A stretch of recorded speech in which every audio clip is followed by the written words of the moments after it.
الشمار كفوني أكم جرتني كوجمتوتا في جالتمتوتا تشاينا لا ينتو أسلا جرجلة ترجمتان نجان كوبا كجرتن تسناجا كوسنين جتون جالدا إجا هرّا سجنتا عدتي توكو أب برسبة كنتاي سجنتا باية بريدة توكو كبدين كرا كيسن لوف إجا كادوغار بتشو فيديو نمنا ورابي فيديو نجلا بدي تبلا شيء وكان حالا بفشقات النافين باني كان فصورة تاون أبي برستي دبرسني أكاتا كمين دبرسني كبتة رفيتو جران سنين جتشو جالتا إني كن وكان سجنتان كن سجنتاين أكاتا إللي سنتني ما أسكيسة نمني غلطي فدولة أونلاين الرن سوشيال ميديا رتنام والبر نمني غلطي فدولة أسمع كيسة نجرا ني أرجتني كان الرابرتني إجولة لقاجر تونغافا هريوما ولترياتن namni hagama akka wal tajaajilullee as keessatti ni bartu jechuudha.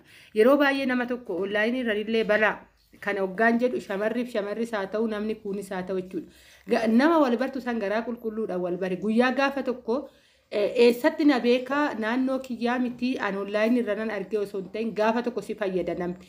Lafa kanarratti jaalattu jibbitullee qorichi ilma namaa namumaadha. Egaa ka sagantaa bareedaa ta'e bifa bareedaa ta'een namni sagantaa kana qopheessinee fi Okan qaaman nu bira hin jiru jechuudha. Qaaman nu bira hin jiru isarra maaltu mudatee guyyaa galataa nama sanii dhiyeessinee yookaan lidati akka lidatiitti hoggaa tokko sagantaa qopheessinee fi galata rabbiin waaqayyoon galateeffannee asuma keessatti argitan. Isinillee itti gammaddan. Egaa rabbiin akkanatti nama gargaara illee jechuu dandeessan. Asuma namni galata maluu sunillee eenyu sagantaa dhugaa dubbachuuf baay'ee bareedaa ta'een qopheessee jechuudha. Anatu qopheesse. Mana kootittan qopheesse sagantaa kana. Namoota baay'eetu jira viidiyoon kaayidaa namatu naa waraabe viidiyoon gaarii ta'inaaf hin baane kanattan suuraa qabadhee too dhufeen isiniin jechuu jaaladha. Asirraa barumsa gurguddaa argattan egaa ka yeroo baay'ee dafiiti kara dubbii ijootitti seeni warroonni jettanii jirtan sababbiin isaa bu'uura isaa gaafa dubbatteedha dubbii ijoo birallee kan geessu. Ijoollee namni akkanaa kun waa hubata jedhee too yaadu'an namni dubbii xiinxalee too laalutu waa hubata nama hubataa ta'a. Dhugaan isiniin jedha nama hubataa nama ogummaa gadi fageessaa qabu ta'uun nu fayyada ana fayyada isin fayyada jechuudha.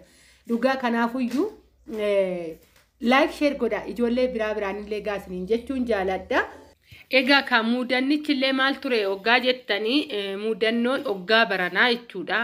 Oggaa baranaa micayyoo obboleettii kiyyaatitu mana baay'ee hamaa ta'e nama baay'ee warra Dubaayuma keessatti jechuudha dhalataa Dubaayii. Warroota baay'ee hamoota ta'an bira hojjechaa turte warroonni suni dhugaa dubbachuuf micayyoon baay'ee eenyumtu ka gaafa biyyaa ba'u nan hojjedhee nama ta'e biyyaa baay'eedha malee akkan dhufettan galan jedhu.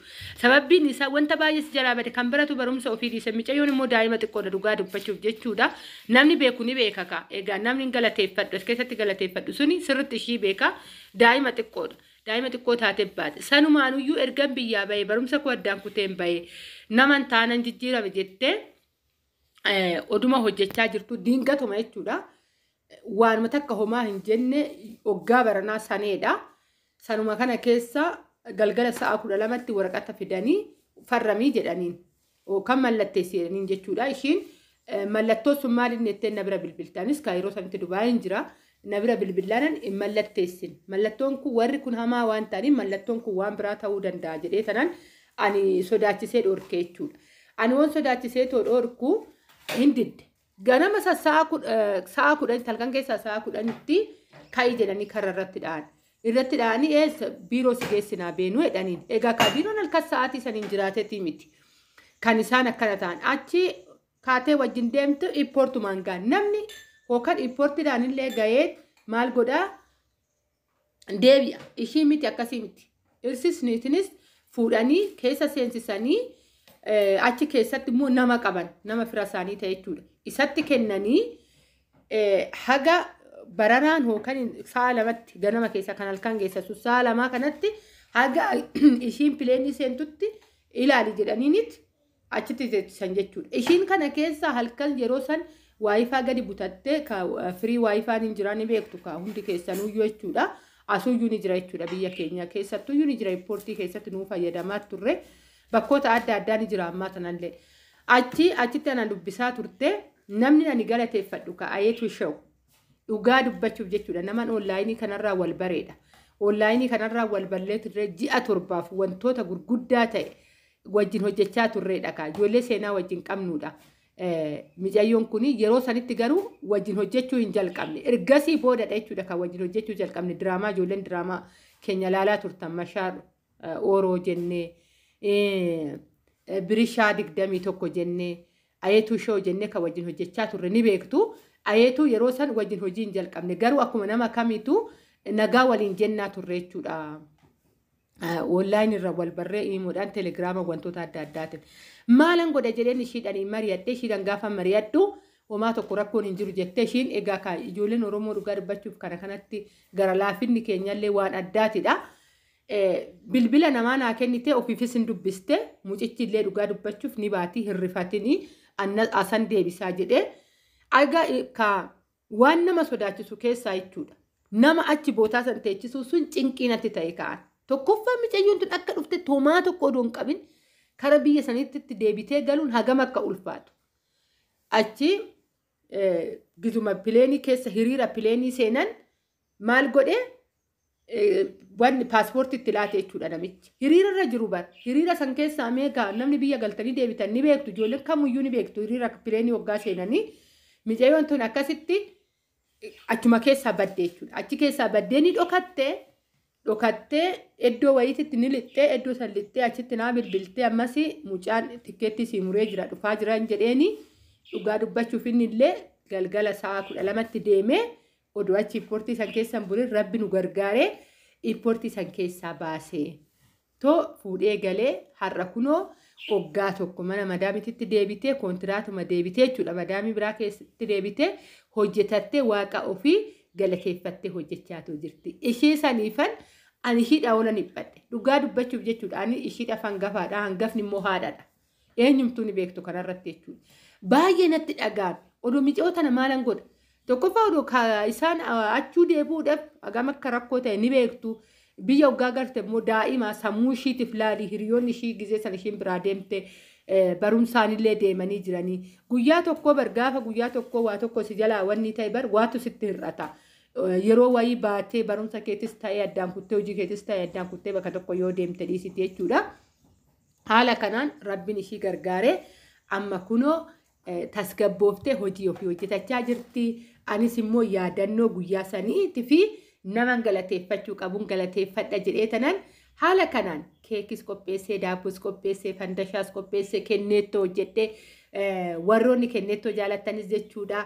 Kana hundaa guyyaa kanatti qopheessee hojjettee rabbii kiyya galateeffadhee kadhannee ishiidhaafillee kadhannee jechuudha. Akkuma argaa jirta maatii wajjiniidha kunaanis kanan taa'eetoo jiru egaa keekillee haara kanaan haara bareedaa ta'e maqaa ishiitiin nan qopheessee suura irratti argaa turtan jechuudha. Kanaafuyyuu isinillee baga rabbiin kanaan isin ga'e jedha warroonni immoo hiphina akkanaa keessa jirtanillee rabbiin akka isin gargaaru abdii guutuun qaba. Rabbiin abdatanii inni abdii namatti nir'isu isiniin jedha numa bichaan lapheen keenya isa amanaa haa taanu. Kanaafuyyuu guyyaa har'aa haala kanaanan maatii wajjiniin sagantaa kanaa kana dabarsee hedduun isin jaaladhaa hedduun isin kabaja baay'een itti gammade anillee guyyaa kana haala kanaan arguu kootiif ishiillee suuraa gaafan erguuf viidiyoowwan hoggaan erguuf egaa baay'ee tokkoon itti gammade jechuudha. Ishiinillee baay'ee tokko itti gammadde kanaafuyyuu isinillee warri viidiyoo kana laaltan akka itti gammaddaniitillee warri abdiin qabnellee abdii godhattanii warri mooyyuu wantoonni adda addaa isinitti dhagaamellee hoggaa jiraattan immoo guyyaan idaanni dhufaa jettanii guyyaan kun guyyaadhaan ni jijjiirama akka ta'es abdii guutuun qaba. Egaa haala kanaanan taa'eetoo jiran isiniin jechuu jaaladhaa haala kanaan affaa jedheetoo kabajee guyyaa har'aa guyyaa addaanaaf ta'ee ishii miti anaafuu jechuudha. Hibbinnii nan hibbadhe. Tokkoffaa hibbinnii nan hibbadhe jiraate taanaan mana koo keessatti manni baay'ee hiphoodha. Dubbii dubbachuu hin danda'u yeroo isaan mana jiran. Dhugaa mana isaaniitti warra baasuu malee homtuu natti nafne aaboon dhabe malee jechuudha. Manuma gannaa lakkisaa jechuun malee mataan koo na boba'ee ishiin achi narratti qooti asii mucichis isuma dhugaati achitti na eegdi biizaa kana hojjedhee jedha. Kana kun hin jira jechuudha. Kanaafuyyuu anillee baay'een hibbadhe guyyaan kun immoo gammachuutti naa jijjiiramuuf anaafuu akka lidatii tokkoon naa ta'e jechuudha. Haala kanaan kunooti qeerroon illee nu faana kabajee taa'itoo inni isiniin jechuu jaaladhaa keekii haala kanaan muranneet fataa jenneetoo dabarsine isinillee immoo fataatti jedha irraa barattu abdiitti horattu fan viidiyoo kana isin biraan gahuu dandeenye isiniin jechuu jaaladhaa. Egaa baay'een isin jaaladhaa baay'een isin kabajaa فيديو كان ورسين تولي لايك شير قوتشو هندقتنا هريوتا كيسان برانقا الرابرتاني أبديتي هورتاني warri gadditanii illee lapheen keessanitti deebuu danda'a guyyaan idaanii dhufaa jechuu dandeessanii kanumaadhaan isiniin jedha ani har'aaf yaada koo asirratti xumuree haga viidiyoo biraatti walitti deebitu akka itti nagaan haa ta'a baay baay